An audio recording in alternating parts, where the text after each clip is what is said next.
자, 이번 강의는요, 7강입니다. 7강. 예, 토요 특강 7강입니다. 지금 오늘 이 중요한 부분인데, 이게 지지와 저항선의 개념을 정리하는 겁니다. 왜 이렇게 지지와 저항선이 있는지, 어떤 개념을 알아야 되겠죠. 자, 지금 이걸 보면요, 자, 여기 지지선이라는 것이죠, 지지. 이건 가격 하락을 주도하는 매도세라고 그러죠, 매도세. 즉 말하면 매수가 이렇게 내려오죠. 자, 내려오면 여기가 지지선이 이렇게 있죠, 지지선. 자, 지지선. 매도세를, 이 내려오는 매수를 충분히 극복할 수 있을 정도로 매수세가 강해져. 추가 하락을 지지해주는, 추가 하락이죠. 지지해주는 수준.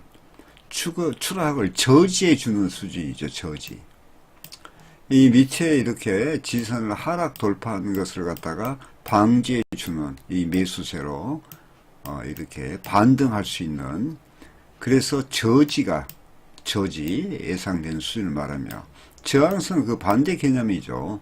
저항선은 지지선의 반대 개념으로서 저항선은 이게 이제 이렇게 보면 저항선이 있죠. 이게 올라갔죠. 이게 저항선은 매수세의 강력한 힘이 매도세에 의해서 저지를 당하는 이런 수준이죠.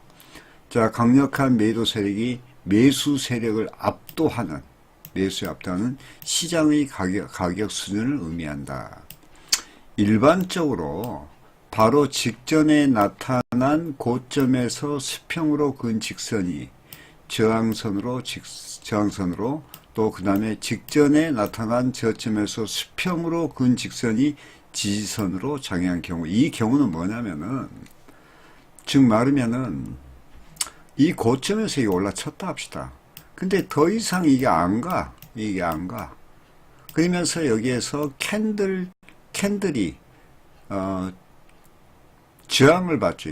이걸 캔들 저항이라 하고, 이것을 전고선이라 해요. 전고선. 이 선을 보고 전고선이라 하죠. 이게 전고선. 만의 경우에 이게 내려왔다가 이렇게 하면서 여기를 계속 하락해서 여기에서 지지를 받아요. 이것은 지지선이라기보다도 이게 전저선이죠. 이것도 지지선이죠. 지지선. 이렇게 맞고 올라갈 수도 있거든요. 또 우리가 여기에서 지금 말하는 지지선이라는 것이 당일 시가, 피봇 기준선, 피봇 2차 저항, 그 다음에 전일 고가, 저가, 종가. 이것도 지지와 저항선이죠. 지지와 저항선은 서로 상반된 성질을 가지면서 동시에 밀접한 연관성도 가지고 있습니다. 즉 저항선이나 지지선이 일단 돌파되면 이제까지 저항선이 지지선 역할을 하고, 지금까지 지지선 역할을 해줘왔던 가격 수준은 저항선의 역할이 바뀌게 된다. 이 말이 뭐냐면요, 이렇게 지금 하락을 해서 이렇게 이 지지선이 여기에 있게요. 지지선. 그런데 이거 하락 돌파했어요. 돌파하면 이렇게 올라오면 이게 저항선으로 바꿔진다는 얘기예요. 저항선. 이렇게 떨어진다 이 말이에요. 두 번째, 상승에서도 마찬가지예요. 여기에서도 마찬가지예요. 상승 돌파했죠. 그러면 이게 저항선이었는데 바꿔 말하면 저항선이 다시 밑으로 빠졌죠. 빠지면 여기가 지지선의 역할로 변한다 이 뜻입니다. 이 뜻. 조금 있다가 제가 차트를 보고 말씀드릴게요. 역할이 뒤바뀐 이렇게 지지와 저항선은 그 돌파가 어떻게 일어났는가에 따라 지지와 저항의 강도가 틀려진다. 이제 이걸 잘 아셔야 돼요. 강도. 예를 들어서 이게 위에 저항선이 있어. 근데 5선이 급히 이렇게 올라갔어. 5선이 이렇게 칠 때는 기울기가 상승 강도가 세죠. 이때는 딱 뚫고 이렇게 올라가는데, 반면에 이렇게 올라갔다가 이런 식으로 올라가는 게 있어요. 이렇게 기울기가 상투에서 이런 현상이 일어나죠. 그러면 여기서 닿고 이런 식으로 이런 식이 되는 경우가 있어요. 이것은 상승의 강도가 약하죠. 이건 상투에서 일어난 경우가 많아. 고정권에서요. 자, 그래서 이게 저항의 강도가 이런 것은 약하죠. 약해. 저항 강도. 저항 강도가 이것을 약하다고 볼지, 올라가는 매수의 힘이 약하죠. 약해. 왜? 저항의 강도가 세기 때문에 그래요. 자, 돌파가 일어난 시점에서 대규모의 거래가 수반될수록 그 강도가 강해지며, 이게 이제 거래량인데, 거래량이에요. 이게 거래량을 이야기하는데, 우리 해선에서는 거래량을 따질 필요가 없습니다. 이 차트에 다 나타납니다. 우리가 볼륨 차트라고 있어요. 볼륨 차트. 거래량을 표시하는 게 있는데, 옛날에 그걸 썼는데 저 썼어요. 근데 쓸 필요가 없습니다. 왜 필요가 없냐면은 이게 고점에서 올라오면 고점에 징후가 나타나요. 그리고 해선은 워낙 물동량이 크기 때문에 국내 선물같이 주가 조작이나, 물론 세력은 있겠죠. 그러나 주가를 해선에서 조작을 한다는 것은 극히 힘들다고 봐야죠. 세력은 있습니다.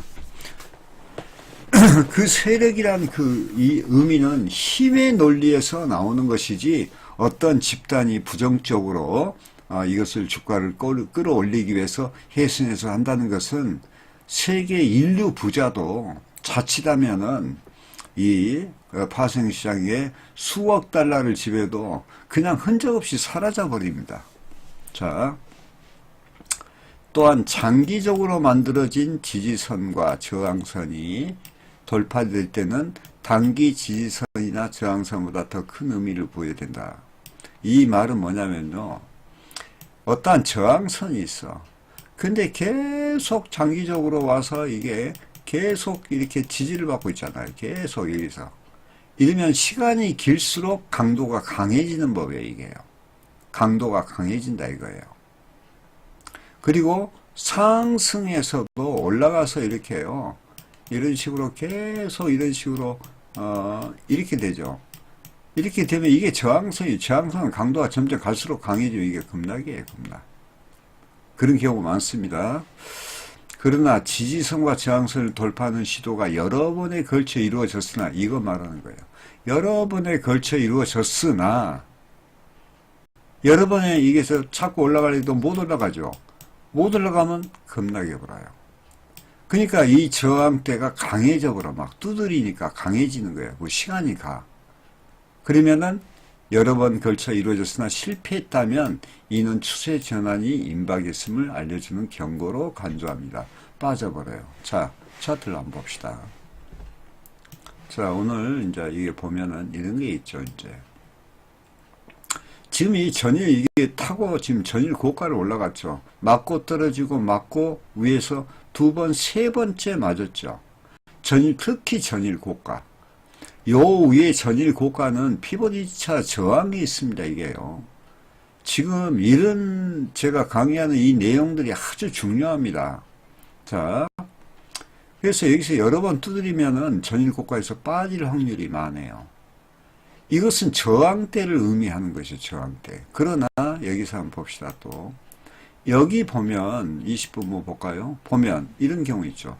이게 하락을 했어. 전일 저가에서 지지받았죠. 다시 올라갔다가 다시 또 지지받죠. 이게 이제 쌍바닥이, 이게 지지 역할이에요. 지지 역할. 그러면 이제 전일 저가에는 전날에 최저가로 내려왔다는 기억이, 우리가 2, 3일의 기억보다 하루 전의 기억이 더 선명하잖아요. 그러니까 오늘 또 내려와도 여기에 저가 맞고 올라갈 것이다 생각하는 것이 사람의 심리라는 거예요. 심리. 주가는 심리가 결정하죠. 그래서 전일 저가에 내려오면 거의가 다 반등하는 거예요. 반등. 전일 종가는 그날의 장 마감할 때의 이야기입니다. 전일의 고가는 그 전날의 고가예요. 고가. 전일의 고가. 그냥 전일의 고가에서 많이 올라갔다 이거지. 올라갔으니까 여 이상은 안 올라갈 것이다. 이 생각을 하는 게 고가가. 조금 더 볼까요? 보세요. 여기는 전일 고가에 오니까 더 이상 안 가고 빠지는 거죠. 이렇게. 그러니까 전일 고가는 어떤 의미를 갖고 있고, 전일 종가는 어떤 의미를 갖고 있고, 그 다음에 전일 저가는 어떤 의미를 갖고 있고, 중앙선은 무엇인가? 중앙선은 오늘의 고가 플러스 저가 나누기 2입니다. 이게 오늘의, 이게 수시로 변하죠. 이렇게 변해. 이것이 왜 그냐? 오늘 고가 플러스 저가가 올라가니까, 변동하니까 이게 중앙선도 올라갈 수밖에 없죠. 이것은 오늘 당일의 평균치를 이야기하는 거예요. 그건 이제 피복 기준선은 뭐냐 이거죠. 피복 기준선. 이것은 이제 피복 기준선이 있고요. 자, 이것은 뭐냐? 피복 기준선 설명해 드릴게요. 아까 이게 수치가 복잡한데 그냥 간단히 말씀드릴게요. 뭐 수치 따지고 어쩌고 해봐야 별로 필요 없어요. 이건 전일의 고가와 저가, 종가라는 거예요. 고가, 저가. 이게 고가, 저가면 뭐예요? 중앙선이었었겠죠. 전일에. 거기에 종가까지 이어가지고 나눈 평균치를 중심값을 이해해요. 중심값.